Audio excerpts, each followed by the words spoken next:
जी शानदार जानदार आयोजन था। किस तरह से तैयारी की है आप लोगों ने? लाखों की संख्या में श्रद्धालु वहाँ पर उमड़े हैं।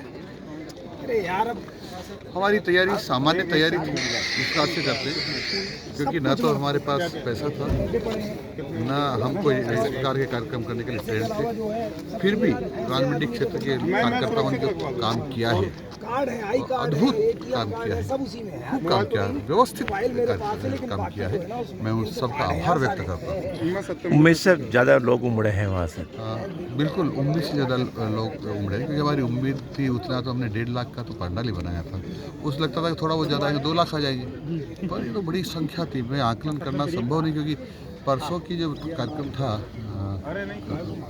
कल, तो राज्यपाल महोदय से मैंने पूछा था, मैंने आपको ऊपर से देखा, आपको कितना लगता है कि जितना आपका पंडाल है, ये पता नहीं कि पंडाल की कितने आपकी कैपेसिटी है, लेकिन उससे 4 से 5 गुना लोग बाहर थे। उनका कहना ये था। उसका अर्थ ये हुआ कि वो 7 लाख मानते हैं तो कम से कम 6 लाख तो होंगे, और आज उससे ज़्यादा। मंत्री जी, गौ संरक्षण को लेकर भी क्योंकि संत समाज की जिस तरह से मांगे रही, किस तरीके से अब सरकार देखो क्या, ये जो हमारा श्री राम कथा और गौमोत्सव का कार्यक्रम था, उसके पीछे ध्येय यही था कि गौ माता पहले की तरह, जब हम छोटे थे आपने भी देखा होगा कि गांव के सब लोग मिलकर के एक ग्वाला नियुक्त करते थे। उसको क्योंकि किसान होते थे तो उसको अनाज दिया करता था, तो 50 किलो अनाज देता था, कोई 1 क्विंटल देता था साल का, और उसमें वो गायों को चरा कर लाता था।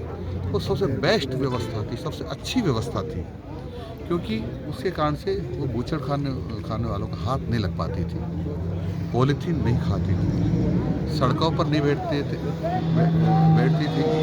तो दुर्घटना ही नहीं होती थी, खुली नहीं रहती थी तो किसानों का नुकसान नहीं करती थी। यानी सबसे बेस्ट व्यवस्था थी। इससे बढ़िया कोई व्यवस्था हो नहीं सकती, क्योंकि श्री कृष्ण हम देखते हैं, जब श्री कृष्ण की लीलाओं को सुनते हैं, देखते हैं, तो हमें लगता है कि श्री कृष्ण भगवान भी गौ माता को चराने जाते थे। वही व्यवस्था थी। उस व्यवस्था को पुनर्जीवित करने के उद्देश्य से इस श्री राम कथा का आयोजन किया गया। आने वाले समय में गौ रक्षा के लिए बजट में किस तरह से प्रावधान है? आने वाले समय बजट आ रहा है। बजट में कोई प्रावधान नहीं रखना चाहिए, मेरा ये है, क्योंकि ये प्रेरित करना चाहिए लोगों को कि पहले की तरह गौ माताओं को यदि चराने जाएंगे तो किसी भी प्रकार की बजट की जरूरत नहीं है, केवल लोगों को प्रोत्साहित करने की जरूरत है।